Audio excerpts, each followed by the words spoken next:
Ladies and gentlemen, please welcome to the stage USGLC Board Chair, Senator Norm Coleman.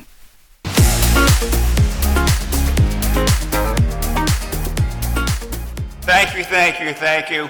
I'm Norm Coleman, co-chair of the USGLC. Before we do our next session, which will be an extraordinary session, I just want to thank everybody for being here. You know, these are challenging times in our country. There are both wings of the parties are questioning about America's place, America's role in the world, and we need you. One of my favorite expressions that I've heard a lot. Someone would say, a leader without followers is just a guy taking a walk, okay? Guy or a gal taking a walk, okay?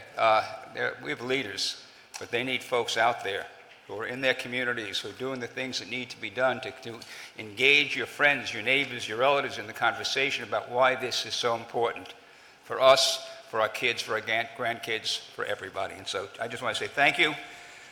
You've already heard from many distinguished experts on global challenges, opportunities. Now we're going to explore significant threats facing us today and how America's civilian tools of diplomacy and development are really critical to our future. We're fortunate in the next session to be learning from Dr. Mark Esper. Dr. Esper served as the 27th Secretary of Defense from July 2019 to November 2020. We led one of the largest and most complex organizations, what a way to describe the Defense Department, most complex organizations in the world, responsible for leading nearly 3 million members, service members, and defense civilians, and protecting the American people at home and abroad. He previously served as the 23rd Secretary of the Army, and he previously served as staff in the United States Senate, which I give him a special, very close to my heart. Ladies and gentlemen, please join me in welcoming back Steve Clemons, who will lead our conversation with Dr. Esper. Steve, Dr. Esper.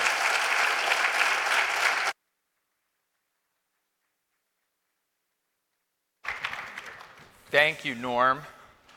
So, Mark, we were together just a few days ago. You want to tell them where? Bratislava, Slovakia. That's called a humble brag. It's great to see you, sir. It's fun. We've had a lot of fun in the past, but we're not going to tell you about it. But it was fun. It was great because it is a new democracy, right? 30 years new. Oh, I'm talking about Austin.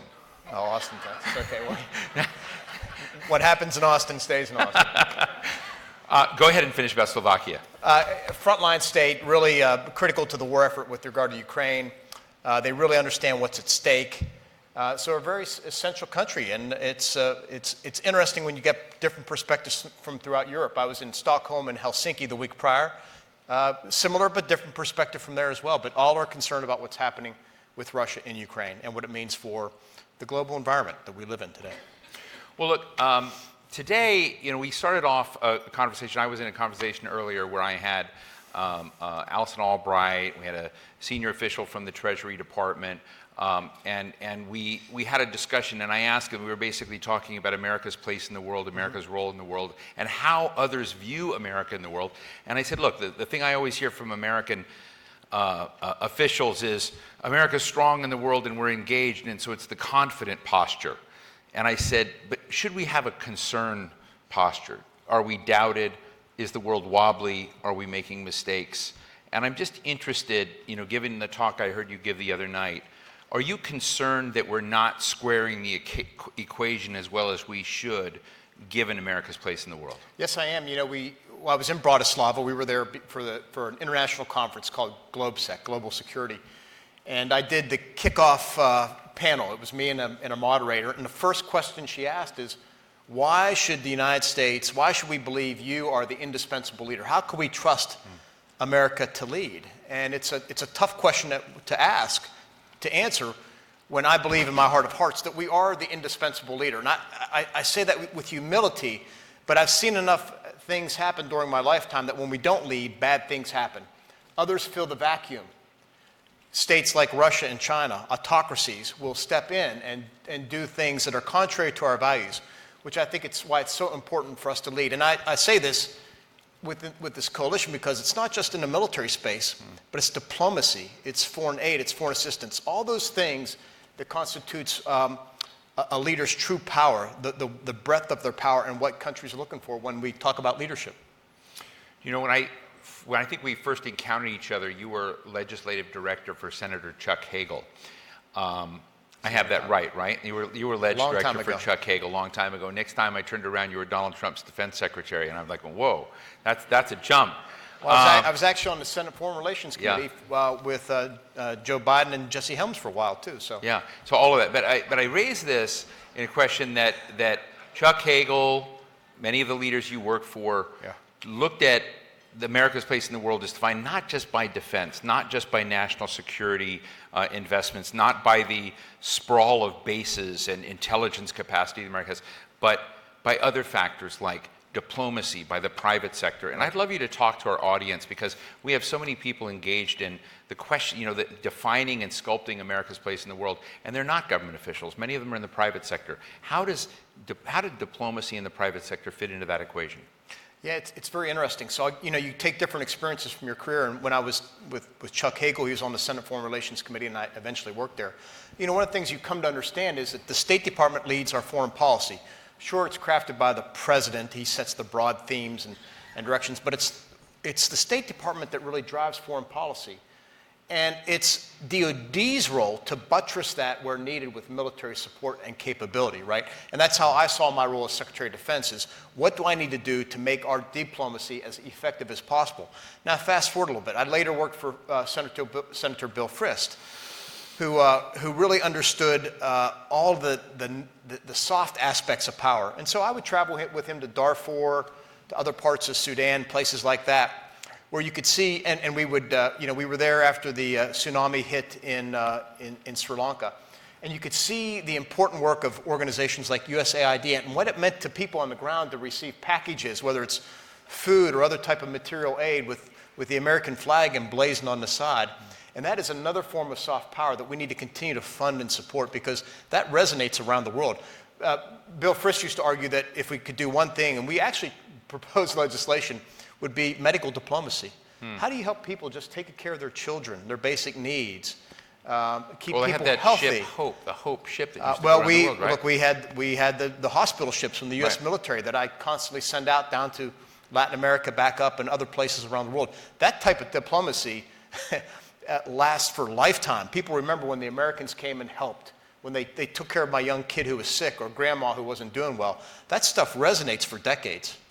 So what do you do? I remember when I was on the Hill, we used to joke that the State Department would get the authorization and the Defense Department would get all the money. So how do you connect those? Yeah, look, it is hard because, again, on Senate Foreign Relations, we were charged with the authorization bill for the State Department. And yet, the best we were able to do is the Security Assistance Act. And I think that the state hasn't had an authorization bill now in maybe 30 years. Wow. And so I think you have to begin by Congress asserting its Article 1 duties and responsibilities to oversee the executive branch and then to do things like authorization bills. And then you need organizations like the USGLC, others, people like me, to argue for the need to put more emphasis, more resources behind diplomacy, assistance, aid, those types of things.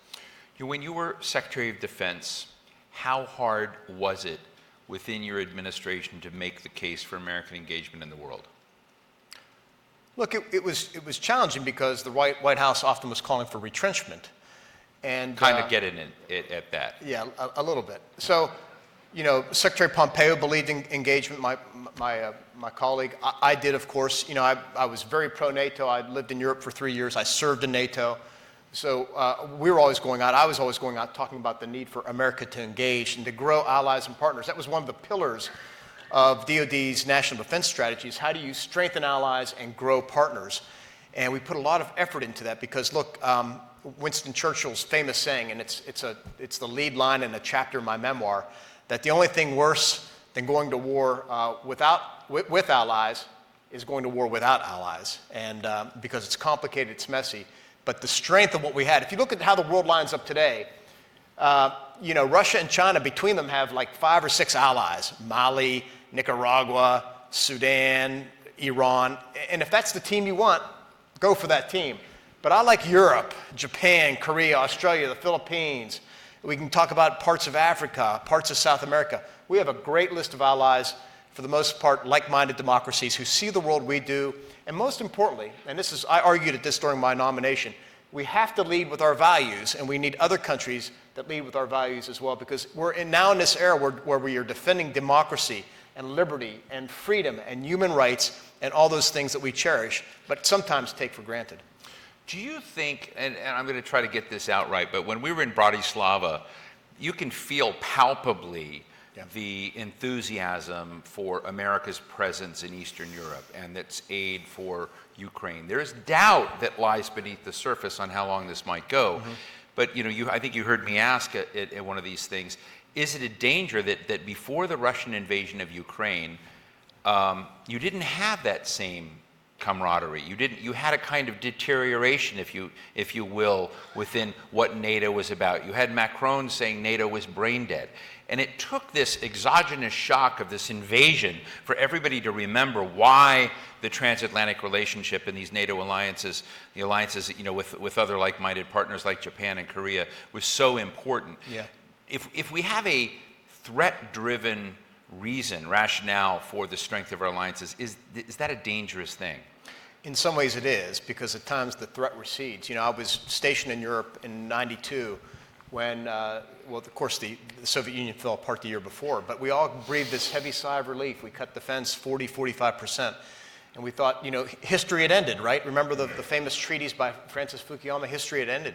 And we find out that, no, it really didn't end. It just took a pause for about 10, 15 years. And meanwhile, we got on with the conflicts in Iraq and Afghanistan, and the Russians and Chinese figured out ways to rebuild their strength or build their strength to take us on. So look, history doesn't end. It goes on, and unfortunately, it's the world we live in.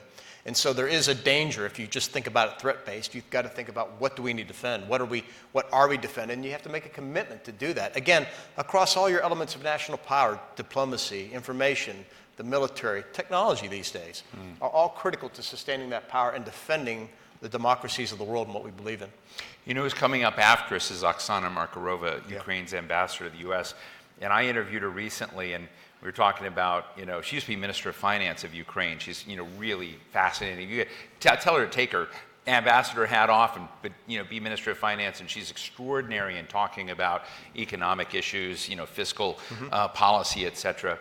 And she broke out and she says, what we're really grateful for? We just love how corrupt the Russian military is.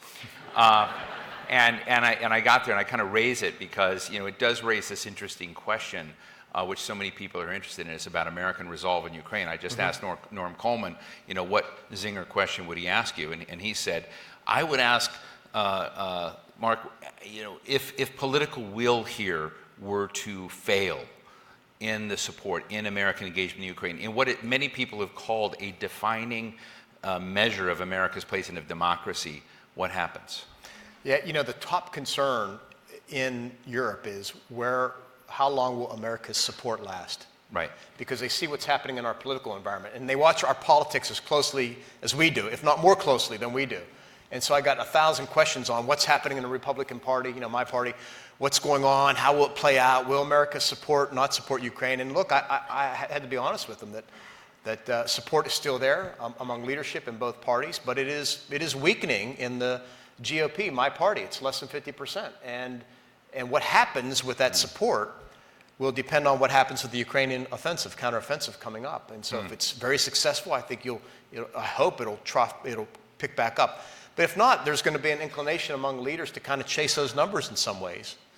And particularly as the Republican primary plays out. So look, I'm very concerned, but I'm a Reagan Republican. I think we should support young democracies like Ukraine, like Taiwan, for example, against big neighbors who are trying to bully them. But it's absolutely critical. Why?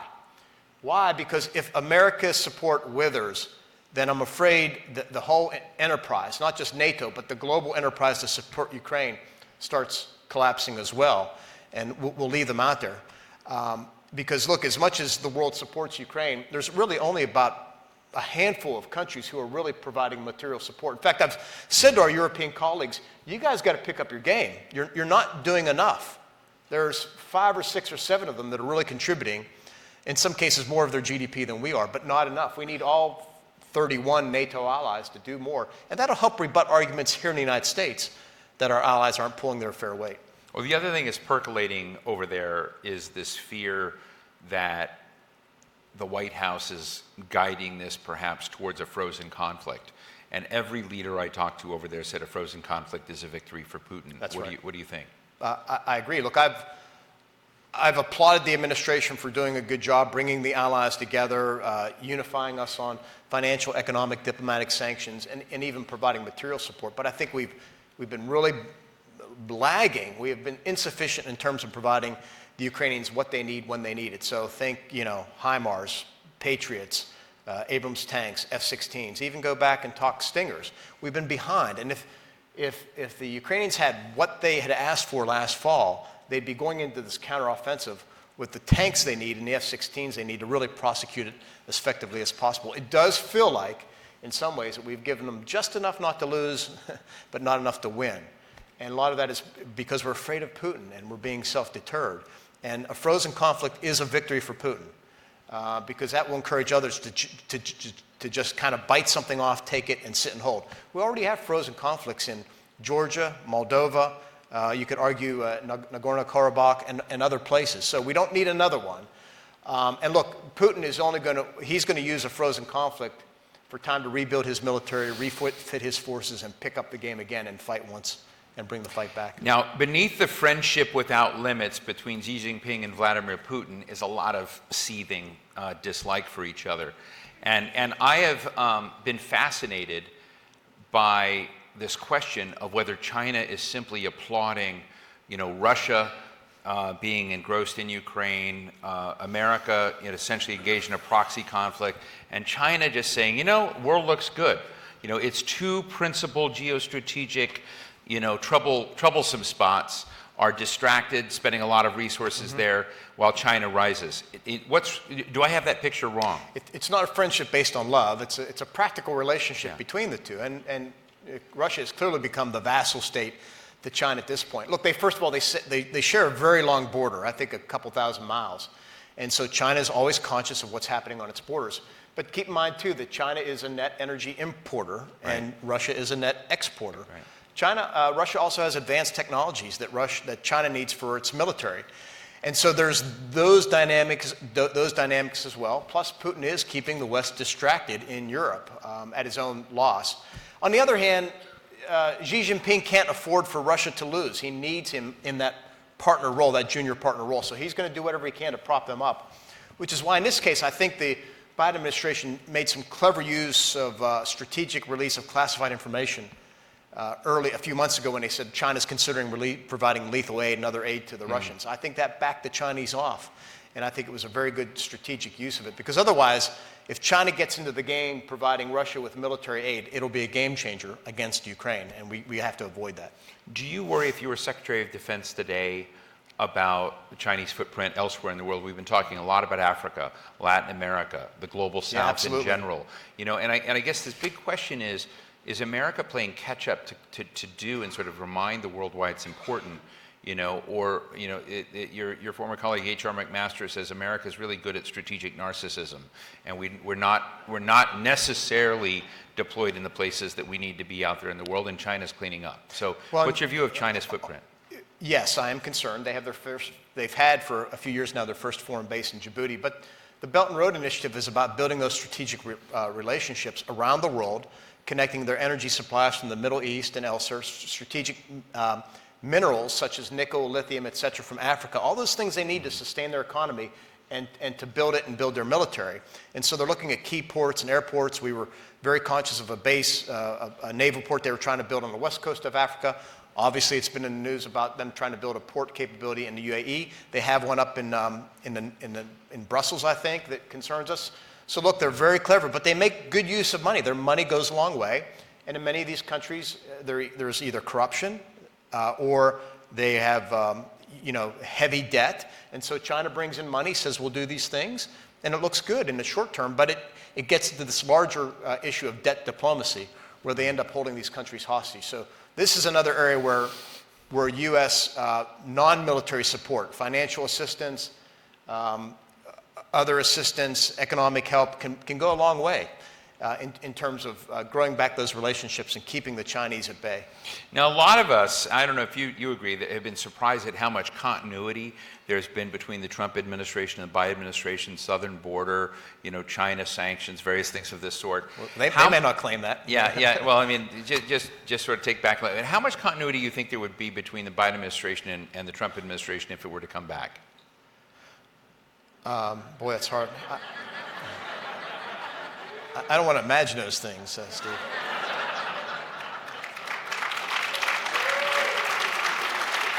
So I think, look, I think the Republican field, pretty good field of 9 people right now. I think most of them are traditional Republicans. I think any one of them, you'll see a continued continuity in terms of any of them you want to be Secretary of Defense for? I think we have a lot of good candidates. I want to see one of them rise up and do well. But there is, one of the things in all seriousness I've said because people ask this question in Europe about American foreign policy, we can't trust you anymore, and there's a lot of hand-wringing, and I get it, right? But I said, look, if you got to look back over U.S. foreign policy history over the last 75, 80 years, since the end of World War II, there is a consistency to it, Republican or Democrat, that is generally accepted. Yes, in some ways, the Trump administration was a deviation. In other ways, it wasn't. I've tried to be fair. I've said to the European partners, look, Trump was right about Nord Stream, and you guys ignored him. And Trump was right about 2% GDP for defense. Trump was just echoing what Obama said, and George W. Bush, and Clinton. You go back in time. So there is a relative consistency there. And I said, and so I don't think that'll change. I'm very hopeful. Frankly, I think we need a new generation of leaders in both parties. We need some younger blood to take up the mantle.